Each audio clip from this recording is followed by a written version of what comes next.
Hi, ഇന്ന് ഞങ്ങൾ സ്ഥലം വരെ പോകാൻ കേട്ടോ. ഞങ്ങൾ ഒറ്റയ്ക്കല്ല, അമ്മയും കൂടെയുണ്ട്. അപ്പൊ ഞങ്ങൾ രണ്ടുപേരും കൂടെയാണ് പോകുന്നത്. അപ്പൊ ഞങ്ങൾക്ക് ബസ്സിൽ പോകാനാട്ടോ വിചാരിച്ചത്. അപ്പൊ ഞങ്ങൾക്ക് 2 ബസ് കയറണം. ഫസ്റ്റ് ബസ് കയറി ടിപ്പോയിലേക്കാണ് പോകേണ്ടത്. അപ്പൊ ബസ് കിട്ടിയില്ല, പകരം ഒരു ഓട്ടോ കിട്ടി. അങ്ങനെ ഞങ്ങൾ ഓട്ടോയിൽ കയറി നേരെ ടിപ്പോയിൽ പോയി. അവിടുത്തെ ഒരു ബേക്കറി കയറി കുറച്ച് ബേക്കറി ഐറ്റംസ് ഒക്കെ മേടിച്ച് അപ്പോഴത്തേക്കും ബസ് കിട്ടി.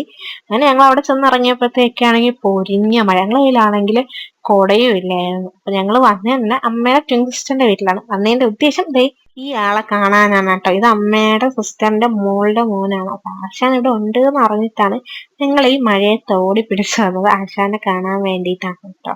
അപ്പം ഞങ്ങൾക്ക് ഇവിടെ അടുക്കളയിൽ ഫുഡും കാര്യങ്ങളൊക്കെ റെഡി ആവുന്നുണ്ട്. പക്ഷെ ഞാനും അവനും ആ പരിസരത്തേ പോയി തടയിട്ടില്ല. ഞങ്ങൾ അവിടെ സിറ്റൗട്ടിൽ പോയിരുന്ന് കാര്യമൊക്കെ പറഞ്ഞ് മഴയൊക്കെ ആസ്വദിച്ച് കുറെ നാളായിട്ടോ ഞങ്ങൾ കണ്ടിട്ട്. അപ്പൊ പിന്നെ ഞങ്ങളവിടെ വിശേഷമൊക്കെ പറഞ്ഞ് അവിടെ അങ്ങനെ ഇരുന്നു. പാട്ട് പാട്. പൂച്ച പൂച്ച പൂച്ച